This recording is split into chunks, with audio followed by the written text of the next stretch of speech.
G'day guys, welcome back to the channel. I'm David and today we've got this cool little Melaleuca on the bench. Today I'm going to make some styling decisions, try and work out what sort of a style I'm going to grow this tree in. So we need to get it out of the pot. I'm going to clear some of the dirt away from the top part of the roots, and that way we can sort of decide if we're going to grow it as an informal upright, which is sort of how it is now, or whether we want to lay it right over and do like a semi-cascade, or sort of try and work out what will look best for this tree.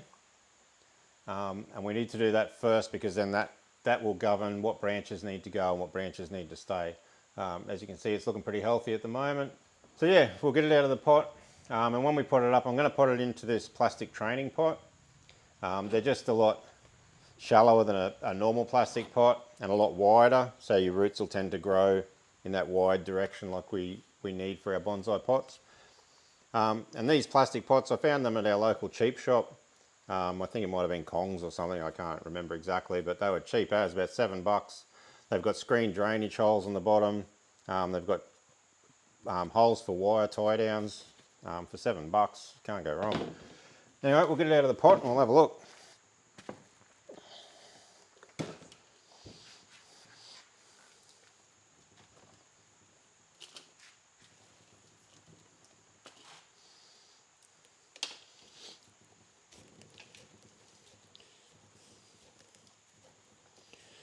I won't disturb all the roots just yet. I just want to see what's just under the surface. If there's anything that's usable, there might be some part of the trunk that will look better above ground. You never really know what you're going to find until you get in here, you know.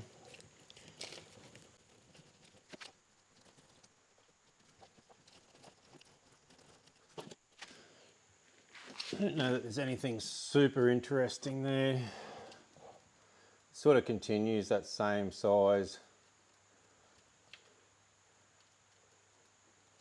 and same sort of a curve too, so I don't know that we really want to bring too much of that.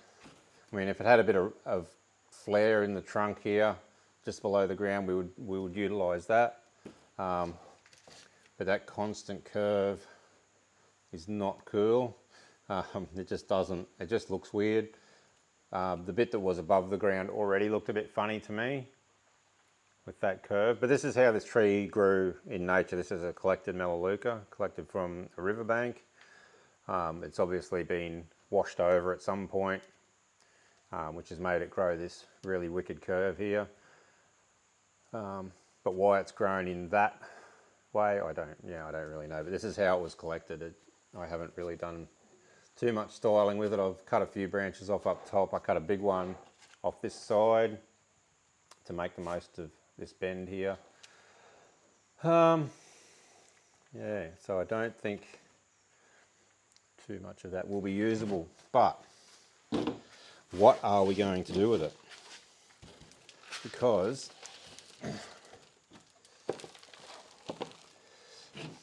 we could turn it into a semi-cascade type plant, cut off a lot of the top roots or put them back down into the soil and grow it as a semi-cascade. And I'm going to step out of the frame and have a look from back further. See, that would probably make a fairly cool little tree. I mean, obviously you wouldn't end up in a pot like that. You would use a different type of pot, a more tall, you know, not so long pot. I wonder if maybe something like this would even work for it. And you'd need to do a fair bit of root pruning to make that work. But I mean, you could make that work. That would look pretty cool. I actually don't mind that. What about, I don't think that would look as cool. No, see, that just looks weird. You got this weird looking bend going up like that, and then that's almost level.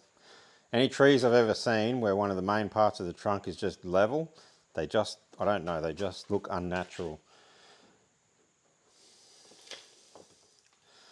But I do think something like that, if we trimmed that to get it down in that pot.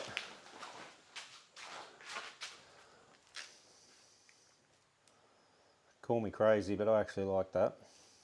We might trim a little bit off those roots and see if it will actually work in that pot, or if I need to put it in something else. I could put it in that training pot for now until it recovered. I'm not too concerned about cutting a major amount of roots off. Actually, I'll spin it around the other way and have a look from that side too, because that looking from the other side can be different. Like I was saying, I'm not too concerned about cutting roots off on this. It's a Melaleuca, and these things will grow from near nothing. They're a lot like the callistemons in that respect, or I've found anyway. Melaleucas and callistemons are probably two of the easiest to collect trees that I know of here in Australia, because they will survive with hardly any roots. I don't know. Does it look a bit funny that way? That bend looks a little bit funny to me from that side. I think, and maybe even have that coming towards you a little bit.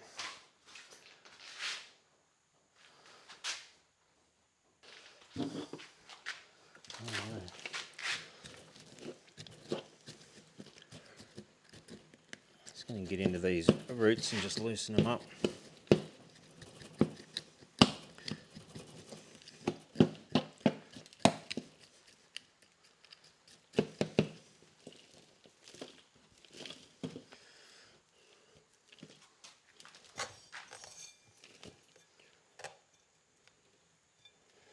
Anything, I don't have any wire holes to tie this tree in. I might have to run some wires all the way around.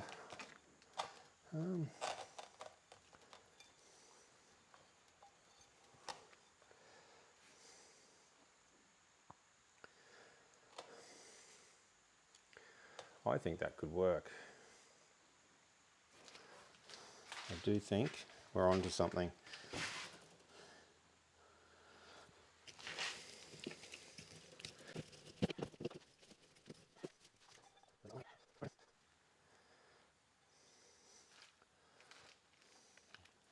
Even if we bury it quite a bit for now, to get the maximum amount of roots in the ground,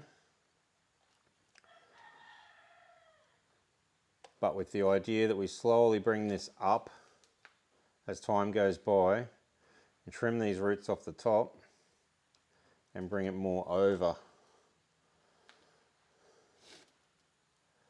Or do we just make the jump? So a lot of the roots are underneath it anyway.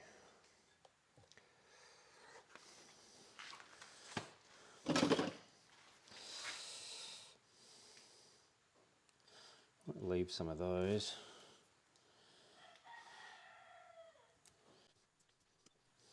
Just trim a little bit of this stuff off the top here. Oh, we're losing lights. Lovely.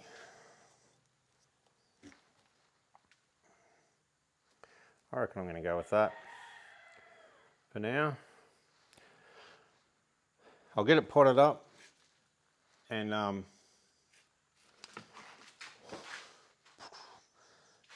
get it potted up and then we can have a look at what we're going to do with the branches and stuff.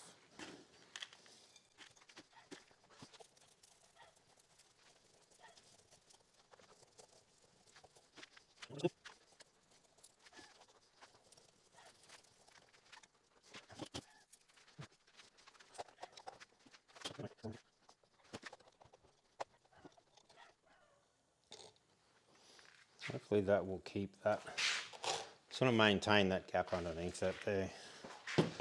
Alright, now we can look at some pruning. And what we're going to do pruning wise. Now I'm in uncharted territory here because this is not a style that I really play with. So the training pot was a waste of time. Well, for a start, we've got a broken branch here can come off. Thought there was another one at the back somewhere, but I'm sure it'll turn up. Alright, so we probably don't want a branch like this out here for this style. Maybe. I don't know, do we want to keep the trunk fairly bare? Maybe.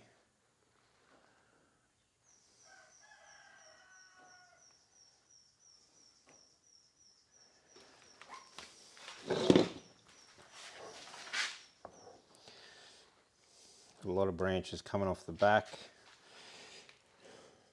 At most we only want one of those.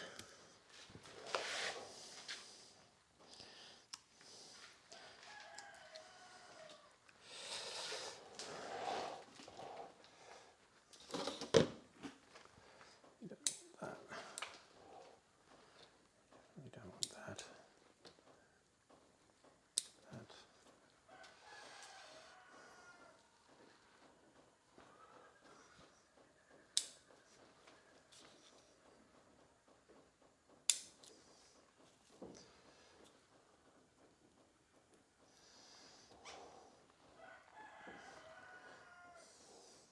We don't want a branch like this that's coming out at pretty much the same angle as this one and only just below it.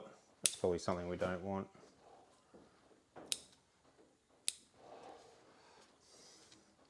I have my doubts if we'll even want any of this here. We can probably leave it for now. Just cut it right back.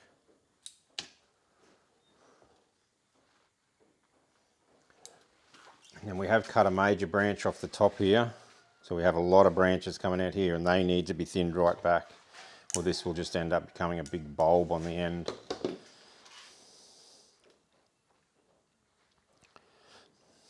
So I reckon you can probably take everything, leave this strong one here for now and just have a look at it after.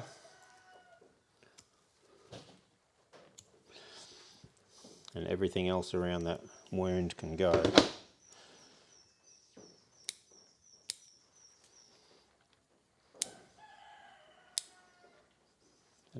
Caterpillar.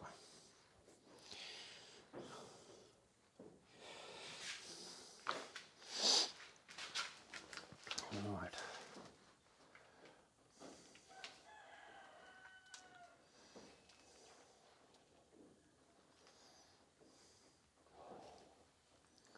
I think these long ones can come back.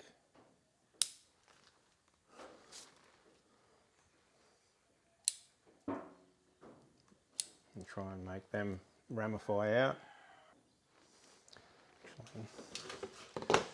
How about this? So we've got some pretty angular changes in direction. Even this one down to here and back across. Up here starts to straighten out. This is where all the new growth was. So I reckon we could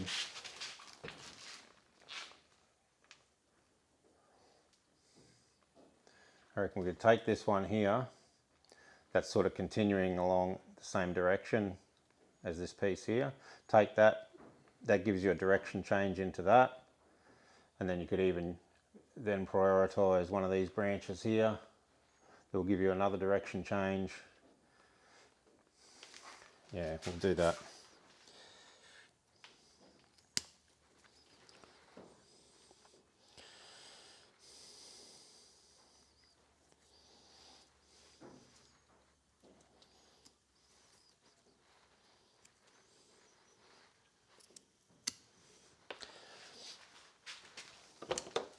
And then that also gives you taper, you know, from thick, thinner, thinner, thinner. And that taper should sort of stay there pretty much. That's dead, so that can go. But then you've got this branch here, that will be a bit of a direction change again. There goes my second light. Hopefully it doesn't get too dark for you to see.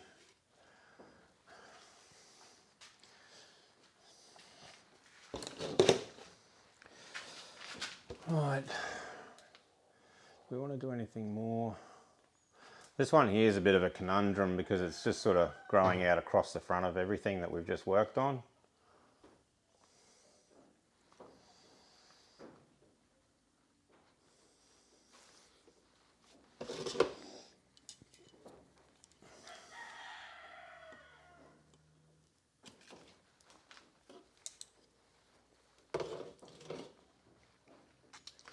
I reckon that's probably getting close to enough. I'll pull some of these back so that hopefully they will start to divide. And then we can look at it down the track and work out for sure which stuff we want to keep. Because really we could continue this crooked movement out as far as we wanted, really.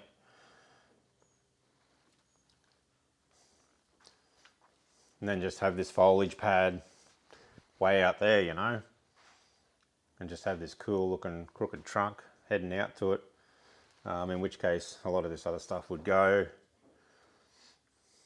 We could establish some foliage here and continue it out. Now I don't know what's going to look best, but you know, we've got a little branch here coming sort of towards the front. We've got one going out to the back, you know, some here coming to the front. We've got enough options there that we can sort of get that 3D effect. We're not just you know, we're not just in the two-dimensional plane,